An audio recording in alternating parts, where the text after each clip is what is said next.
Debate शुरू करूंगा। एक राष्ट्रीय चैनल था, दाढ़ी के ऊपर, टोपी के ऊपर। मैं 1 घंटे बोलूंगा तुम्हें और तुम्हारे घर आकर तुमको सुनाऊंगा। मैं बैठ जाओ, बैठ जाओ।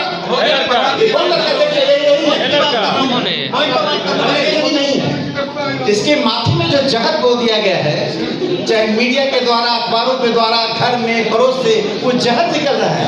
एक छोटी सी कहानी मैं सुनाता हूँ, क्योंकि जब हम वास्तविकता से दूर होकर बात करते हैं तो किसी निष्कर्ष पर नहीं पहुंच पाते हैं। पुरानी बात है, जब मैं राज्यसभा में नहीं था, एक टीवी चैनल से मुझे फोन आया। टीवी चैनल पर तो मेरा एक व्यवसाय बन गया था, 4 बजे से लेकर 11 बजे तक बैठने का। आया कि आज डिबेट मैं आपसे शुरू करूंगा। मैं दिल्ली विश्वविद्यालय की रतन टाटा लाइब्रेरी में पढ़ता था, वहीं बैठा हुआ था। मैं खुश हुआ कि डिबेट जब शुरू होता है थोड़ी महत्व मिलती है। फिर जिसने कहा डिबेट शुरू करूंगा, एक राष्ट्रीय चैनल था, मैं नाम बताना अनुचित है, वो कुछ पॉज दिया, कुछ बोलना चाहता था लेकिन बोल नहीं पाया। आधे घंटे बाद फिर फोन आया कि सर डिबेट आपसे ही शुरू होगी। मैं कहा आपने बता ही दिया। आधे घंटे बाद फिर फोन आया।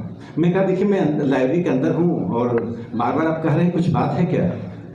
कहा सर एक बात आपसे बतानी थी। डिबेट में जो एक मेरे मित्र अंसार रजा जी आते थे, तो अंसार रजा आ रहे हैं, मेरी उनसे बात हो गई है, उनको क्या बोलना है मैंने बता दिया। थोड़ा सा आप तो उग्र हुए, आप बहुत शांत रहते हैं, अच्छा नहीं लगता। तो मैं कहा कुछ बता तो दीजिए, तो मैं वैसा बोलता दिखाऊंगा। तो कुछ अभद्र बर्बरतापूर्ण शब्द उन्होंने मुझे कहा बोलने के लिए, दाढ़ी के ऊपर, टोपी के ऊपर। मैं कहा बहुत अच्छा, मैं जरूर बोलूंगा, कुछ और है तो बता दीजिए। फिर आधे घंटे बाद मैंने उसको फोन किया कि ये काफी नहीं है, कुछ और बताइए। कहा सर अब आप जो बोलना है बोल दीजिए, आप दोनों झगड़ा करेंगे, मैं बीच बचाव करूंगा, फिर डिबेट हिट जाएगी, आप भी ट्रेंड करेंगे ट्विटर पर, मैं भी करूंगा। हो गया। फिर उस चैनल की गाड़ी आई, उसका फोन आया कि सर आपसे डिबेट शुरू होना है, नोएडा आने में शाम को दिक्कत होगी, आप जल्दी चले। मैं कहा मैं नोएडा नहीं आ पाऊंगा, मुझे मुंबई जाना है, कोई अचानक काम आ गया। कहा सर अचानक क्या होगा, डिबेट आपसे शुरू करना, मैंने किसी से बात भी नहीं किया है, मैं किसको बुलाऊंगा? मैं कहा कुछ बहुत जरूरत काम आ गया। कहा क्या बताएं सर, कुछ खास बात है क्या? मैंने कहा आपने जो मुझे निर्देश दिया उसका मैं वॉशरूम में जाकर कई बार रिहर्सल किया और अपनी सूरत देखता रहा। फिर मैं देखा मेरी लंबाई भी अच्छी है, देखने में भी बुरा नहीं हूं, तो मैं क्यों नहीं मुंबई जाकर ही एक्टिंग कर लेता हूं।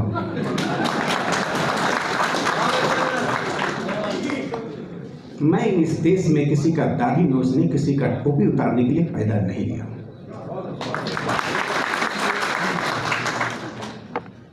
जो लोग उतारे हैं उनसे मैं लड़ने के लिए पैदा लिया। मैं राष्ट्रीय स्वयंसेवक संघ का स्वयंसेवक हूं, मैं अपनी जिम्मेदारी को समझता हूं। इसलिए मैं एक बात बताना चाहता हूं, हम किसी परिवार के सदस्य होते हैं, किसी स्कूल कॉलेज के छात्र होते हैं, किसी के दोस्त होते हैं, किसी समुदाय के होते हैं, लेकिन उसके बावजूद भी हम स्वयं में एक व्यक्ति होते हैं। मैंने उस वक्त अपनी जिम्मेदारी समझी और उस हल्की लोकप्रियता से बचते हुए मैंने उस दिन से कम उस चैनल पर, मैं ये घटना 2016 की है, 25 हो गया, 9 साल में उस चैनल मुझे नहीं बुलाया। अब बात रही, मुझे एक बात अच्छा नहीं लगा, जब ख्वाजा साहब बोल रहे थे तो बहुत धैर्य के साथ सुना, लेकिन अंत में कुछ लोगों का धैर्य टूटने लगा। यदि इतनी जल्दी आपको धैर्य टूट जाएगी तो फिर आपको हिंदुस्तानी कहलाने का अधिकार नहीं है। इस्लाम में मूर्ति पूजा नहीं है, लेकिन हिंदुस्तान में हिंदुओं के बीच एक आर्य समाज है जिसमें मूर्ति पूजा का विरोध होता है। और 17 नवंबर 1869 को काशी में जिसमें हर चौक चौराहे पर मंदिर है,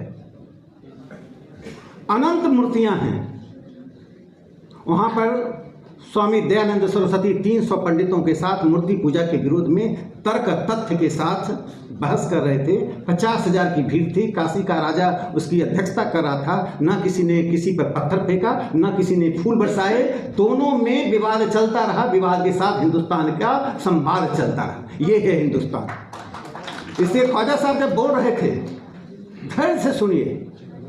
जिन लोगों को उससे आपत्ति हुई उनको अपने ऊपर सोचना चाहिए कि हम में धैर्य की क्षमता क्यों नहीं। एकरा जी बहुत अच्छी पार्लियामेंट्रियन होंगी। आज जैसा उन्होंने भाषण दिया मुझे बहुत प्रभावित किया। उन्होंने जो बात कही उसको मैं यथार्थ में बताना चाहता हूं। मैं बिहार के बेगूसराय से हूं और बेगूसराय कॉन्स्टिट्यूंसी को आप अच्छी तरह भलीभांति जानते हैं कई कारणों से। राज्यसभा में जाने के पहले की बात है। टेलीविजन चैनल पर आने के कारण लोग सूरत देखकर पहचानने लगते हैं। मैं जब गांव जाता हूं तो एक लखवनिया का बाजार है। उसमें 2 हिस्से हैं, बलिया और लखवनिया। लखवनिया मुस्लिमों की बस्ती है और बलिया हिंदुओं में ज़्यादा है, लेकिन पता नहीं चलता है कि कौन कहाँ रहता है। तो मैं उस सब्जी के बाजार में शाम को घूम रहा था, तो पीछे से एक नौजवान, वो 2 दिन पहले मेरे घर आए थे, इसलिए कहानी याद आ गई। जामिया में पढ़ाते थे, तब मैं नहीं जानता था, मेरा कोई परिचय नहीं था। पीछे से आए और मेरे कंधे पे हाथ रखा, कहा आप राकेश सिन्हा जी हैं, आप संघ के हैं ना, आप टीवी चैनल पर आते बहुत अच्छा करते हैं। बहुत अच्छा लगा कि हमारे यहाँ का कोई व्यक्ति इतना बड़ा नाम कमा लिया। मैं कहा आप कौन हैं? तो उन्होंने कहा मैं अतुल रहमान हूँ, मैं जामिया में केमिस्ट्री पढ़ाता हूँ। मैं चैनल पर आकर निश्चित तौर पर ऐसी बातें नहीं करता हूँ जो सामान्य मुसलमानों को, बहुत से मुसलमानों को अच्छा लगता होगा, या मैं जिस विचारधारा से हूँ वो विचारधारा को स्वीकृत हूँ। लेकिन मुझे वो बंगाल याद आ गया जब कर्जन ने पार्टीशन किया, लेकिन स्थानीयता और संस्कृति के कारण बंगाल ने 1911 में उस पार्टीशन को खारिज कर दिया था। आज उस अब्दुल रहमान जी की वो घटना मुझे याद आ गई। उस व्यक्ति को यह बात नहीं था कि मैं क्या बोलता हूँ, उस व्यक्ति के मन में यह नहीं था कि मैं राष्ट्रीय स्वयंसेवक संघ का हूँ, मैं संघ के संस्थापक का जीवनीकार हूँ। उनके मन में यह था कि मेरे गांव का एक व्यक्ति आज राष्ट्रीय स्तर पर जाना जा रहा है, उसको खुशी इस बात की थी। इसलिए हिंदुस्तान में स्थानीयता का बहुत महत्व है, उस स्थानीयता को मत हो। 7 दिन पहले मैं मल्लापुरम गया और मैं कई बार टीवी चैनल पर मल्लापुरम के बारे में कई बातें कही। जाने के बाद मुझे अफसोस हुआ। जब मैं गया तो स्वाभाविक था कि संघ के एक संस्था का कार्यक्रम था, मैं कार्यक्रम में गया, कार्यक्रम में बातें की। वहाँ 83-84% मुस्लिम समुदाय है। मैं घूमता रहा, लोगों से मिलता रहा। कई लोग चेहरे को पहचान कर फोटो खिंचाते रहे। मैंने मुसलमानों से पूछा कि आपको इतने कम हिंदू हैं, कोई आपत्ति होती है क्या? मैं हिंदुओं से पूछा तो मुझे लगा कि अब तक तो मैं मल्लापुरम के बारे में कुछ गलत बात ही करता रहा। यथार्थ की जानकारी नहीं होने से हम ऐसी नैरेटिव क्रिएट कर देते हैं। करना बहुत आसान है, लेकिन मैं कुछ बोल रहा हूं, वो कुकराझार में बैठा हुआ व्यक्ति या काशी में बैठा हुआ व्यक्ति या कंधमाल में बैठा हुआ व्यक्ति, क्या असर उसके मस्तिष्क हो रहा है? उसे लग रहा है यह हकीकत है। इसलिए परसेप्शन बेस्ड पॉलिटिक्स को, परसेप्शन बेस्ड नैरेटिव को समाप्त करने के लिए सबसे अच्छा रास्ता है आउटरीच। और शाहिद सिद्दीकी साहब के इस कार्यक्रम को मैं यही आउटरीच को एक महत्वपूर्ण हिस्सा मानता हूं। जब तक हम जानेंगे नहीं कि आपके घर में क्या होता है और मेरे घर में क्या होता है, और जब तक हम पहल नहीं करेंगे, बैठकर सेमिनार करने से समस्याओं का यदि समाधान हो जाता तो दुनिया में 2 विश्व युद्ध नहीं होते। जितने खर्च शांति के ऊपर समय हुआ, पैसा हुआ, ऊर्जा हुई, उसके बाद भी अशांति फैली हुई है। कदम बढ़ाना पड़ता है। मैं एक और दूसरी घटना का जिक्र करना चाहता हूं। प्रधानमंत्री जी का जो विकसित भारत यात्रा था वो करके मैं एक जिले से जब अपने बेगूसराय आया तो कार्यकर्ताओं में बहुत रोष था। एक 16 साल की यादव समुदाय की बच्ची को एक मुस्लिम देखकर भाग गया। कहा चलिए परिवार से मिल लीजिए, जो एक सामान्य राजनीति हो गई है, हल्की राजनीति हो गई है। उस कार्यकर्ता के लिए इतना था कि मेरे नेता का फोटो वहां होना चाहिए, उस परिवार से मिलना चाहिए, दुख दूर हो, समस्या का समाधान हो। मैं उसमें दूरगामी परिणाम देख रहा था। मैं कहा घटना यहाँ की है, वो प्रेम है, साजिश है, जो भी है यहाँ की है।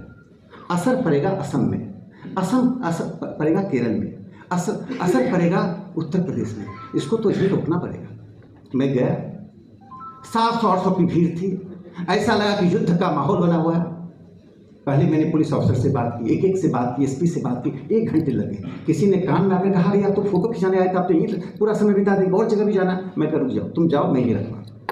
जब 8 बज गया, पुलिस से मामला सुलझ मैं ले लिया, तो मैंने उस मुस्लिम बस्ती में फ़ोन किया और फ़ोन करके कहा कि मैं आपके यहाँ आ रहा हूँ। बड़े खुश हुए लोग। अब यहाँ विरोध हुआ कि आप नहीं जा सकते। मैं कहा कोई नहीं जाए साथ, मैं जाऊँगा। मेरा ड्राइवर नहीं जाएगा तब भी मैं पैदल जाऊँगा, लेकिन मैं जाऊँगा जरूर, और पुलिस लेकर नहीं जाऊँगा। इसी हिंदुस्तान में स्वामी श्रद्धानंद हुए। मैं पुलिस लेकर तो बस्ती में नहीं जाऊँगा। और मैं गया। 200-250 लोग प्रतीक्षा कर रहे थे। जल्दी से बुके भी बनवा लिया था, फूल माला भी पहना दिया था, और मैंने डांटते हुए भाषण दिया। मैं इस विश्वास के साथ भाषण दे रहा था कि मैं अपने भाइयों, अपने बच्चों, अपने पिता, अपने पड़ोसी के से बात कर रहा हूं, मैं किसी कौम से बात नहीं कर रहा हूं। और मैंने कहा 2 दिन में बच्ची चाहिए। आपको मालूम नहीं है इसका असर क्या होगा, इससे नैरेटिव क्या बनेगा, और ऐसा क्यों होता है।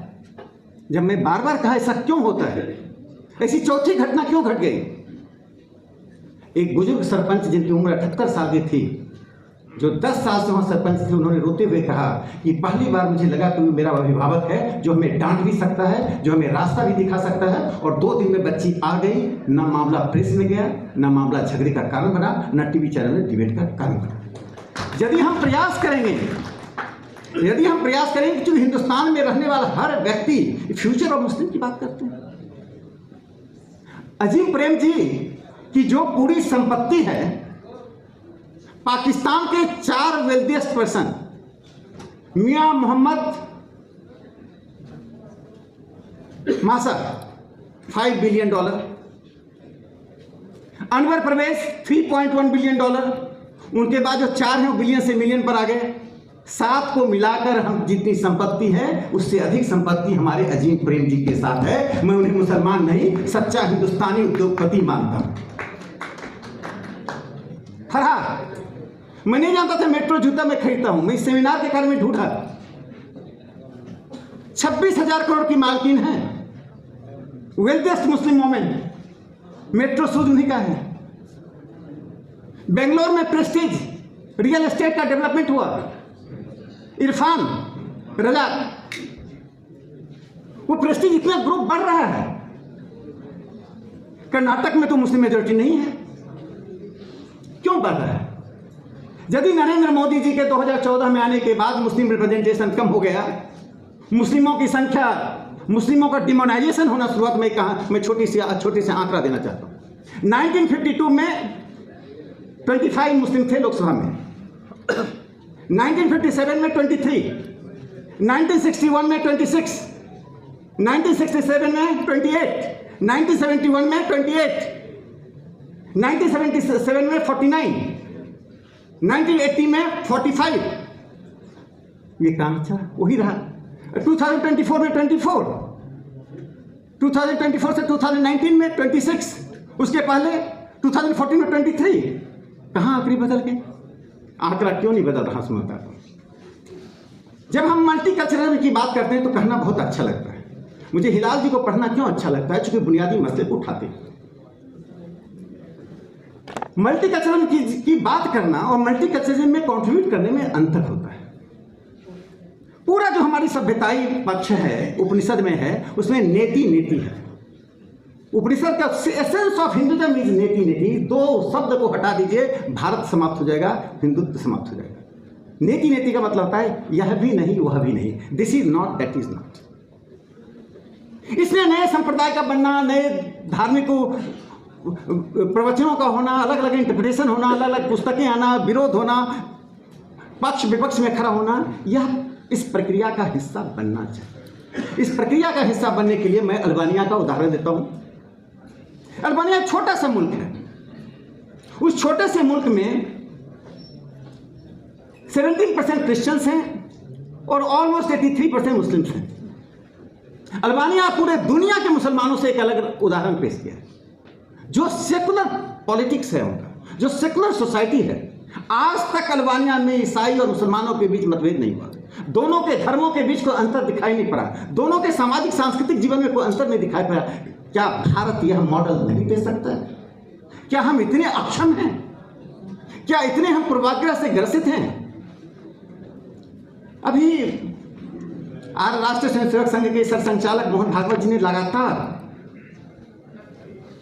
2018 से लगातार वे देश के नैरेटिव को चेंज करने की कोशिश कर रहे हैं।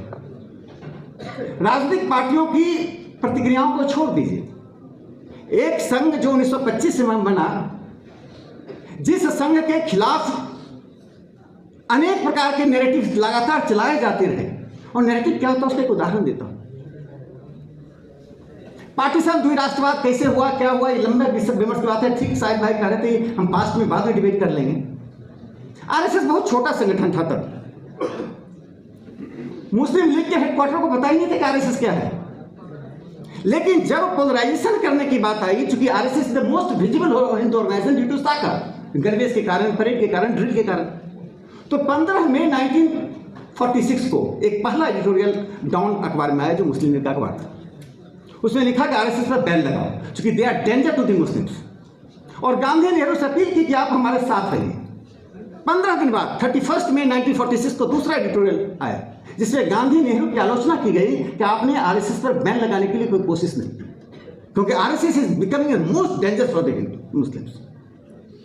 वो भूल गए कि 1934 में सेंट्रल प्रोविंसेस में आरएसएस पे 2 दिन का डिबेट चला, पहली बार हिंदुस्तान के इतिहास में। इसलिए मैंने कहा खुलकर बात होनी चाहिए, मन से बात होनी चाहिए, मन में कोई भ्रास है तो वह भी निकालना चाहिए और दूसरे को सुनने की क्षमता होनी चाहिए। तो जब डिबेट हुआ, उस 2 दिनों के डिबेट में आरएसएस पे कॉमनल होने के कारण बैन करने की बात हुई, तो सबसे ज्यादा प्रोटेक्शन आरएसएस उस वक्त तो न जनसंघ था न हिंदू महासभा था। उसमें सबसे ज्यादा प्रोटेक्शन एमएस रहमान नाम के व्यक्ति उठे जो member of Central Provinces and Berar legislative council थे। उन्होंने कहा on such matter silence is golden but I now I have to speak. उन्होंने सवाल किया कि मैं तो कभी संघ को दंगा करते नहीं देखा, जैसे मुस्लिमों को ऑर्गेनाइजेशन वैसे हिंदुओं को ऑर्गेनाइजेशन है, और सरकार का वो बिल डिफीट हो गया। तो मैं जो कहना चाहता हूं, यह जो नैरेटिव क्रिएट की जा रही है कि 2014 के बाद भारत बदल गया, 2 बातें रेखांकित कर लीजिए। हिंदू समाज रिफॉर्म को प्रोत्साहित करता है। ईश्वर चंद्र विद्यासागर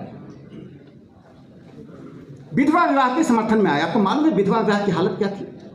1921 की जनगणना में आया कि 1 साल से कम उम्र की 597 बच्चियों को विधवा डिक्लेयर कर दिया गया था। 1 साल से कम उम्र की।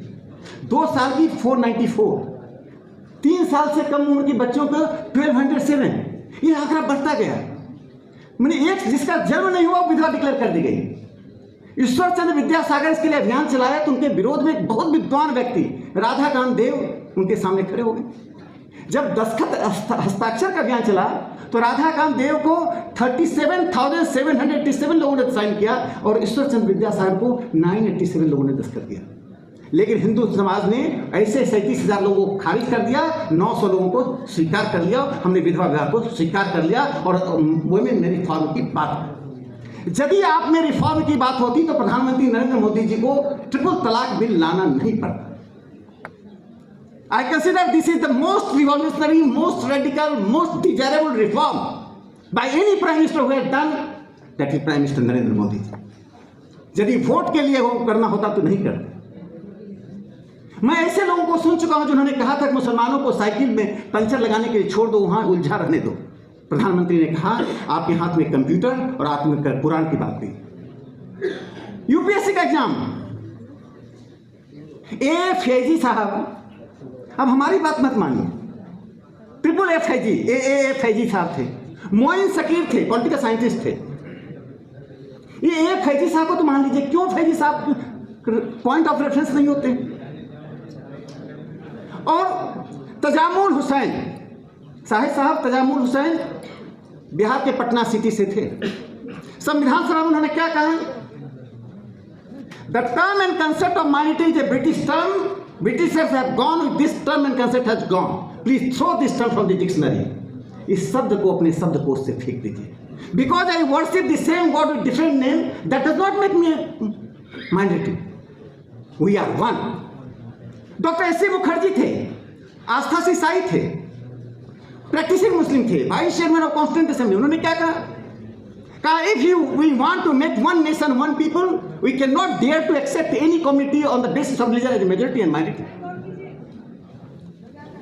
इससे मैंने कहा कि हिंदुस्तान में हम सबको एक साझा प्रयास करना चाहिए, और साझा प्रयास में सामाजिक सुधार भी आता है। और कितना हम एक दूसरे से मिलते हैं।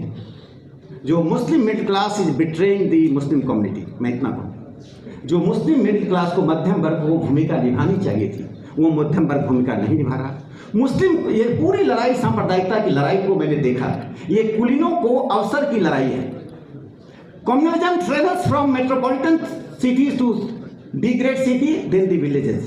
कभी भी सांप्रदायिकता गांव से शुरू होकर नई दिल्ली नहीं पहुंचती है। सांप्रदायिकता नई दिल्ली, कलकत्ता, चेन्नई, माने बड़े शहरों से छोटे गांव तक पहुंचती है। और अधिकांश मुसलमान और हिंदू गांवों में रहते हैं। तो दोषी वो नहीं है, दोषी सांप्रदायिकता के लिए वो कुलीन वर्ग है, ये एलीट क्लास है, ये अवसरवादी क्लास है, जो अपने अवसर के लिए आम मुसलमानों को इसके लिए मोहरा बनाते हैं। कृपया उसको मोहरा मत बनाइए। और अंत में मैं एक बात कहकर अपनी बात समाप्त करता हूँ कि एक बड़ी रोचक घटना घटी। एक बार घटना यह घटी कि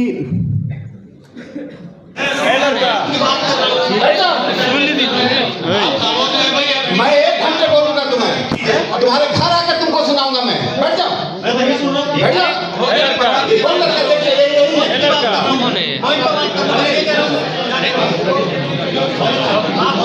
मेरे को सुनने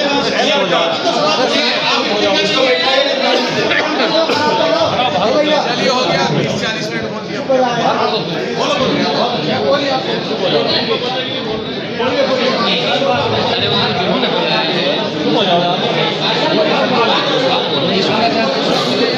बस मैं अंत में ये कहना चाहूँगा कि ऐसे जो छोटे से एलिमेंट हैं, गलती इस बच्चे की नहीं है, इसके माथे में जो जहर बो दिया गया है, चाहे मीडिया के द्वारा, अखबारों के द्वारा, घर में पड़ोस से वो जहर निकल रहा है। तो मैं इतना कहना चाहता हूँ, मिलें जुलें, एक साथ रहें, हिंदुस्तान एक साथ चलेगा, एक साथ रहेगा। इसका future of Muslim future of India, इसी के साथ